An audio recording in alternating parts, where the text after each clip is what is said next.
अस्सलाम वालेकुम नाज़रीन, आप सियासत.pk देख रहे हैं। घर का भेदी लंका ढाए, जिस तरीके से इस वक्त खबरें मिनरल्स एंड माइंस बिल के हवाले से सामने आ रही हैं और जिस तरीके से पाकिस्तान तहरीक इंसाफ की क़यादत बिलखुसूस केपी की क़यादत को तनकीद का निशाना बनाया जा रहा है और अवाम बहुत सी जगहों पर बिल्कुल ठीक सवालात उठा रही है। तमाम तर चीज़ें आपके सामने रखेंगे और मामलात किस तरफ जा रहे हैं, तमाम तर एक-एक चीज़ आपके सामने शेयर करते हैं। लेकिन उससे पहले इंपॉर्टेंट ये है कि आपके सामने रखा जाए कि आज 10 अप्रैल है।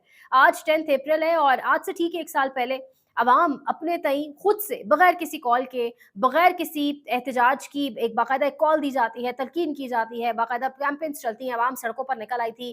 कराची, कोयटा था, इस्लामाबाद, अवाम सड़कों पर थी, अवाम ही अवाम थी और जिस तरीके से उसको पूरे मीडिया ने दिखाया और 9 अप्रैल वो दिन था और फिर 10 अप्रैल वो दिन था। पाकिस्तान की डायनामिक्स, पाकिस्तान की जो पॉलिटिक्स है, वो जिस तरीके से पाकिस्तान का जो एक एक सियासी पूरा कह लें एक स्ट्रक्चर है, वो तब्दील होना शुरू हुआ। जो सियासी अदम इस्तेकाम, जो माशी बहरान, जो अदलिया का बहरान हमने देखा, जो हमने तमाशा बनते हुए अदालतों को देखा, जो हमने ब्यूरोक्रेसी और अदालतों को इस्तेमाल होते हुए देखा, जिस तरीके से अवाम को सड़कों पर घसीटा गया महज़ अपना हक इस्तेमाल करते हुए, महज़ अपने हक के लिए बाहर निकलते हुए अवाम को जो सज़ा दी गई कि अवाम को जिस तरीके से उठाया गया, पकड़-धकड़ हुई, अगवा किया गया, यहाँ तक कि रियासती जबर इस हद तक पहुँचा कि इस्लामाबाद यानी पाकिस्तान के दारुल हुकूमत में एक एटमी मुल्क के दारुल हुकूमत में बाकायदा तौर पर अवाम के ऊपर गोलियाँ भी चलाई गई। यानी उस दिन से लेकर 3 साल होने को है, कोई ज़ाब्ता, कोई कायदा, कोई कानून, कोई इखलाकियात, कोई जो रिवायात हैं, कोई सियासियात, कुछ भी हमें बाकायदा तौर पे पाकिस्तान के अंदर दिखाई दूर-दूर तक नहीं दे रहा। और आज हम इस नहज पर खड़े हैं कि इमरान खान जेल में है और मिनरल्स एंड माइंस एक बिल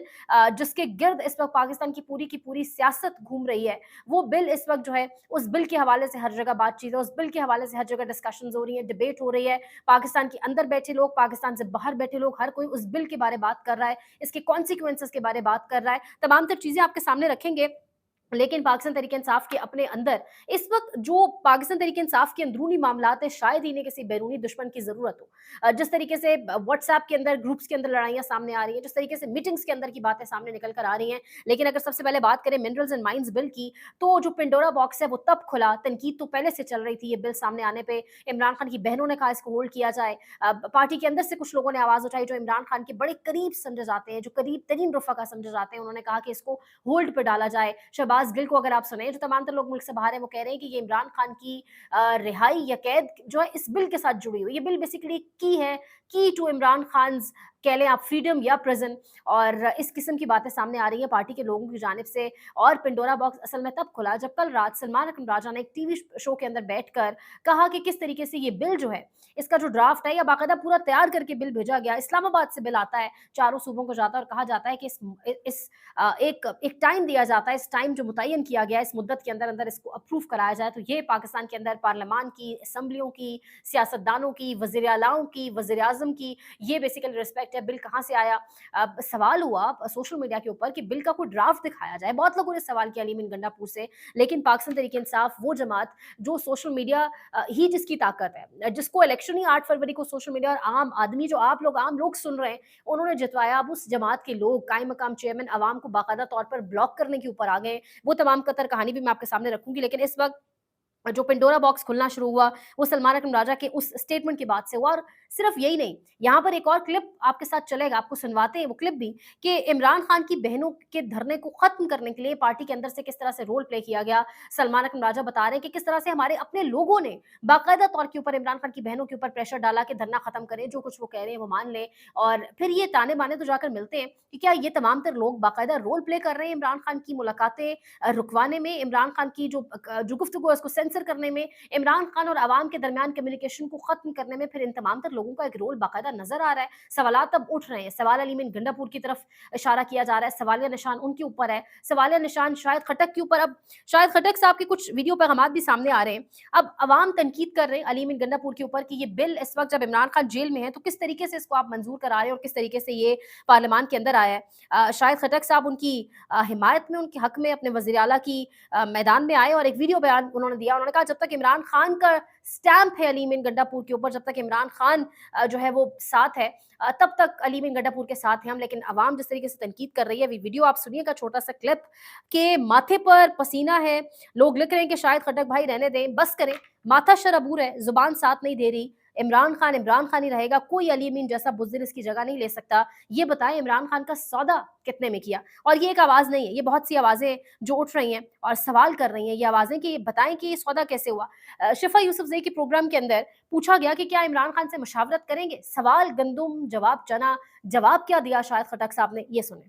इशू जो बना हुआ है वो सिर्फ एक जो स्ट्रेटेजिक माइंस मिनरल्स तो उसके ऊपर है। तो सब ने यही कहा कि जी इसमें क्लियरिटी आनी चाहिए। खान साहब से इस पे बात करेंगे। मैं आपको बताता हूं कि इसमें है क्या। इसमें सच कुछ है नहीं जितना हाइप या शो अच्छा। बनाने की कोशिश हो रही है। असल में इसमें तमाम के तमाम इख्तियार जो है वो सिर्फ माइंस और डीजी माइंड के पास है। तो अभी ऐसा है इस एक्ट में कि इसमें कमेटी बनेगी। कमेटी में कौन होगा? कमेटी में सेक्रेटरी फाइनेंस होगा, केपी के एसीएस होगा, 7-8 ब्यूरोक्रेटिक कमेटी बनेगी और इसमें एक नॉमिनी जो विफाक का होगा। ठीक है, वो विफाक का वो भी स्पेशल इनवाइट ही आएगा कि जब आप उसको इनवाइट करेंगे। देखिए जो आपके ज्यादा जो बड़े इन्वेस्टर्स हैं वो आते हैं through federal government. Through federal government अगर किसी बाहर से किसी इन्वेस्टमेंट करनी है तो डायरेक्टली इस फॉर्म पे नहीं करता सूबे में, तो थ्रू फेडरल गवर्नमेंट आती है। देखिए ऐसे माइंस हैं खैबर पख्तूनख्वा में मिनरल्स जिसकी वर्थ पर केजी $1.5 से ज्यादा है। चित्राल में मुख्तलिफ एरिया में हमारे ऐसे मिनरल्स हैं। तो अगर उन मिनरल्स को निकालने में हम किसी से मदद मांगे और वहां पे कोई इन्वेस्टर आए तो वो इतने टेक्निकलिटीज की वजह से वहां पे इन्वेस्ट नहीं कर सकता। तो उसके लिए आपने कोई स्ट्रक्चर तो बनाना है। और हमारी केपी गवर्नमेंट ने पिछली 2 बार हुकूमत थी, उन्होंने बहुत सी इस्लाहात की, लेकिन मिनरल्स में हमारे इतने सच इस्लाहात नहीं थी। मिनरल की हालांकि हम पॉलिसी लेके आए प्रोफेसर खटक साहब के टाइम में, लेकिन उसने इतना काम नहीं किया। तो अभी इसमें छोटे मोटे अगर इशू है पार्लियामान में लेट करने का मकसद यही है कि वहां पे गवर्नमेंट अपोजिशन दोनों इसको स्टडी करें, डिबेट करें। जो अगर बेहतरी हो, बेहतरी की गुंजाइश तो हमेशा रहती है, तो इसमें बेहतरी आ जाएगी। अब एक जानिब ये तमाम तर घबराहट जो शाहिद खटक साहब के चेहरे से भी दिखाई दे रही है, लोग सवाल कर रहे हैं, आप सवाल का जवाब दें कि आखिर वो जो ड्रोन हमला है, आखिर ये जो बिल वाला मामला है, ये इमरान खान तक क्यों नहीं कन्वे किए जा रहे? कल बैरिस्टर गौहर जब निकले, बैरिस्टर गौहर से जब ये सवाल किया गया सहाफ़ियों की जानिब से, पूछा गया कि आपने इमरान खान को बिल के बारे में बताया, आपने इमरान खान को ड्रोन हमले के बारे में बताया, तो बैरिस्टर गौहर बात ही भूल कर गए। यानी बैरिस्टर गौहर ने जवाब ही नहीं दिया और फिर बैरिस्टर गौहर की वो जो एक ताकत भरी एक लहजा, एक आवाज़ जो वीडियो क्लिप्स कल से वायरल है, जो अथॉरिटेरियन किस्म की मेरे दस्तखत से सब हो जाता है, मैं सब करता हूँ, मैं ये नहीं। आपको नामज़द किसने किया? आप कायम मकाम चेयरमैन हैं, आप किसके लगाए हुए बंदे हैं, जिसको जाके आप तमाम तर इन्फॉर्मेशन नहीं दे रहे। आपके ऊपर इस वक़्त एक बहुत बड़ा सवालिया निशान मौजूद है कि आप उन लोगों की फ़हरिस्त में शामिल हैं, जो इमरान खान और अवाम के माबैन जो कम्युनिकेशन है, जो एक बातचीत है, उसके बीच में एक बहुत बड़ी हर्डल बने हुए हैं। तो आप क्यों बातों के जवाब नहीं दे पा रहे? अब बैरिस्टर गौहर जिस तरीके से उनके ऊपर तनकीद आ रही है, वो भी मैं आपके सामने रखती हूँ। लेकिन अब मामला ये हो गया है कि कल बैरिस्टर अली ज़फ़र साहब भी एक प्रोग्राम के अंदर गए और वो कह रहे हैं कि ये लोग अब नया तरीका अपनाने लगे, जिनका नाम लिस्ट में शामिल नहीं, वो नहीं मिल सकते। ऐसा नहीं हो सकता जी। बैरिस्टर अली ज़फ़र साहब कह रहे हैं, मैं तो हर सूरत मिलूँगा। बैरिस्टर अली ज़फ़र के बारे ये भी कहा जा रहा है कि उन्होंने जाके सलमान अकरम राजा की शिकायत भी की, कहा गया केसेस परसू नहीं किए जा रहे। ये भी कहा गया तमाम तर लीगल मैटर्स मेरे हवाले किए जाए। अब बैरिस्टर अली ज़फ़र साहब कह रहे हैं जी कि अब ये नहीं होगा कि सिर्फ़ फ़हरिस्त वाले लोग जाएँगे मिलने, मैं जाऊँगा फिर भी मिलने। यानी सवाल तो यही है ना, जब यही चीज़ आप जब इस चीज़ को टेबल के ऊपर रिज़ॉल्व किया जाएगा, जब वो ज़िम्मेदारान ढूँढे जाएँगे कि भई जब आपका नाम नहीं होता तो आप मिलने कैसे इमरान खान से जेल के अंदर जा सकते हैं? जब ये मुद्दा ढूँढा जाएगा, जब वो चेहरे ढूँढे जाएँगे कि कौन उन्हें भेजता है, कौन गेज़ेटेड हॉलिडेज़ में जिनको भेजता है वो चले जाते हैं और कौन वो है जिनको मुलाकातों के दिन के ऊपर फ़हरिस्त में नाम होने के बावजूद नहीं मिलने दिया जाता। बैरिस्टर गौहर सलमान अकरम राजा के बारे में अलग बातें कर रहे हैं। जी, वो कह रहे हैं कि आप भी तो 23 फरवरी को ग़ालिबन 23 मार्च का उन्होंने एक तारीख बताई कि आप भी उस दिन मिलने गए थे जब खान साहब की बहनें बाहर खड़ी थी। तो यानी कि तमाम तर लोग आपस में लड़ रहे हैं। जो मेन मुद्दा है, जो खान की रिहाई से लेके जो तमाम तर मामलात हैं, जो अवाम इनसे डिमांड कर रही है, उसकी जानिब इनकी नज़रें नहीं हैं। अब बैरिस्टर गौहर के हवाले से लोग लिख रहे हैं, मैं कुछ आपके स्क्रीन पे भी चलेंगी, कुछ चीज़ें मैं रखती हूँ जो लोगों का आम लोगों का रिएक्शन है। पीटीआई का चेयरमैन पीटीआई के सोशल मीडिया को ब्लॉक कर रहा है, आपसे ये तवक्को नहीं थी। अब उसके साथ-साथ अस्सलाम वालेकुम, प्लीज़ आप कमेटी में सिफ़ारिश करें, कुछ भी करें, मैं अवाम हूँ। इमरान खान की रिहाई तक इनकी बहन को तहरीक-ए-इंसाफ का चेयरमैन बनाया जाए। बैरिस्टर गौहर और बाकी लोग जो टिकटॉकर हैं, इनको फिलफौर हटाया जाए। खान की बहनें मुखलिस हैं पाकिस्तान और इमरान खान के साथ। बैरिस्टर गौहर को किसी ने सही चाबी दी है। सलमान अकरम राजा की वज़ाहत के बाद ये मामला ख़त्म हो जाना चाहिए। सलमान अकरम राजा की चपकलिश खुलकर सामने आ चुकी है, अब झगड़ा सोशल मीडिया के ऊपर आ चुका है। कुछ चैनल्स इसको बाकायदा जिस तरीके से दिखा रहे हैं कि बैरिस्टर गौहर और सलमान अकरम राजा के दरमियान जो कुछ हुआ और फिर यहीं तक मामला सिर्फ नहीं है। ये भी एक कोई लिख रहे हैं कि बैरिस्टर गौहर को सीखपा नहीं होना चाहिए। बैरिस्टर गौहर ये नौबत आने ही क्यों देते हैं कि खुद को बताना पड़े कि मैं पार्टी चेयरमैन हूँ। इंतहाई कमज़ोर रवैया यहाँ पर बैरिस्टर गौहर साहब का। अब यहाँ पर बड़ा इंपॉर्टेंट है कि मैं आपके सामने रखूँ कि किस तरीके से इमरान रियाज़ खान ने जो बात की और इमरान रियाज़ खान ने बताया कि आज से पहले बैरिस्टर गौहर ने इस तरीके से बात नहीं की।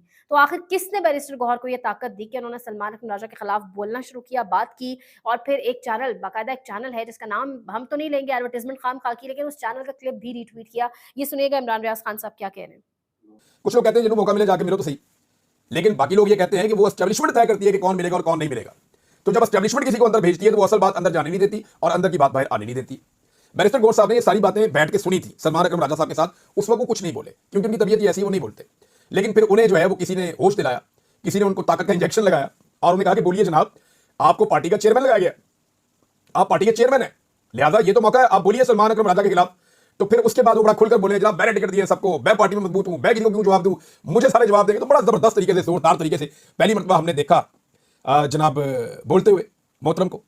इससे पहले हमने कभी नहीं देखा। और एस्टेब्लिशमेंट का एक चैनल है सोशल मीडिया का, उन्होंने उसको रीट्वीट भी किया। यानी अब जरा खुल के सामने आने का वक्त आ गया उनके भी, बैरिस्टर गौर का।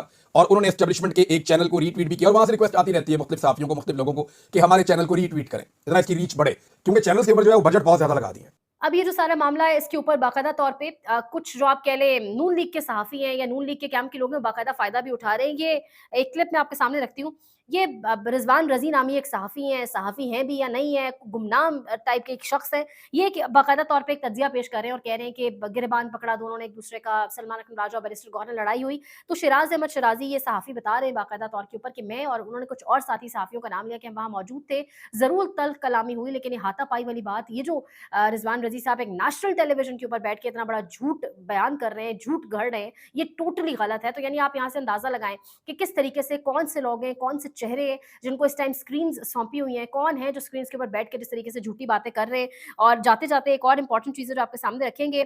असद तूर साहब कह रहे हैं कि इमरान खान को जब बताया गया, आज़म सवाती की जानिब से कहा गया कि इमरान खान की जेब में खोटे सिक्के हैं, तो इमरान खान बाकायदा तौर पे हँस दिए होंगे, क्योंकि इमरान खान भी जानते हैं कि आज़म सवाती भी एक खोटा सिक्का है। और इसके साथ-साथ नवाज़ शरीफ के हवाले से खबर ये आ रही है कि नवाज़ शरीफ जो हैं वो एक तो बेलारूस जाएँगे। अच्छा, कौमी सलामती कमेटी का इजलास हो, वहाँ नवाज़ शरीफ नहीं मौजूद होते।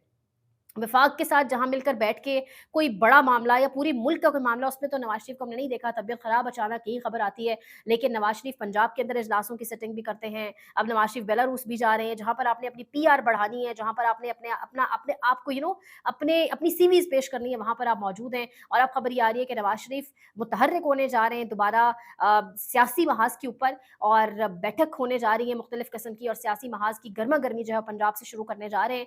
और इसमें बहुत से आप कह लें इशारे और बहुत से ताने-बाने मिल रहे हैं। डॉक्टर अब्दुल मालिक बलोच का नवाज़ शरीफ से मिलना, किसने डॉक्टर अब्दुल मालिक बलोच को नवाज़ शरीफ से मिलने भेजा, ये मैं और आप हम सब जानते हैं। देखते रहिए सियासत.pk। पाकिस्तान में इस वक्त सबसे बड़ा मसला बोलने का है। पाकिस्तान में बोलने नहीं दिया जाता, जुबानें खींच ली जाती हैं, डर है, खौफ है, टेरर है। पाकिस्तान का मीडिया मुकम्मल तौर पर कंट्रोल्ड है, वेल मैनेज्ड है, एक मैसिव सेंसरशिप है। इसी तरह का दबाव पाकिस्तान में सियासत.pk भी फेस कर रहा है, जिसे पाकिस्तान भर में गुज़श्ता कई महीनों से मावरा आइन, मावरा कवानीन मुकम्मल तौर पर बंद कर दिया गया है, मुकम्मल तौर पर बैन कर दिया गया है। सियासत.pk की नशरियात को लिमिटेड करके पाकिस्तान में छोड़ दिया गया है। तमाम तर कानूनी मुआवजे के ऊपर आवाज उठाई गई, दस्तक दी गई, लेकिन हर तरफ से खामोशी है, सन्नाटा है, कहीं पर कोई सुनवाई नहीं है, कोई सुनने को तैयार नहीं है। लेकिन इसका हल क्या है? क्या खामोश हो जाएं? क्या सवाल ना करें? क्या मालूमात आप तक ना पहुंचाएं? क्या इंफॉर्मेशन आप तक ना पहुंचाएं? मालूमात भी पहुंचेगी, इंफॉर्मेशन भी पहुंचेगी, सवालात भी उठेंगे, लेकिन अब आपने रोल प्ले करना है, आपने अपना किरदार अदा करना है। और छोटा सा एक प्रोसीजर है, प्रोसेस है, उसके बाद आप अपना किरदार अदा करें और हमारी मदद करें। पहले आपने यह करना है कि हमारे YouTube चैनल को सब्सक्राइब करना है, उसके बाद ज्वाइन के बटन के ऊपर जाना है, क्लिक करके हमारा मेंबर बनना है। या फिर दूसरा ऑप्शन यह है कि आपने वीडियो की डिस्क्रिप्शन में जाना है, वहां पर पैट्रियन का लिंक मौजूद होगा, उस लिंक के ऊपर क्लिक करें और हमें सपोर्ट करें, हमारा हिस्सा बने, हमारी ताकत बने। ख्याल रखिएगा। अल्लाह हाफिज।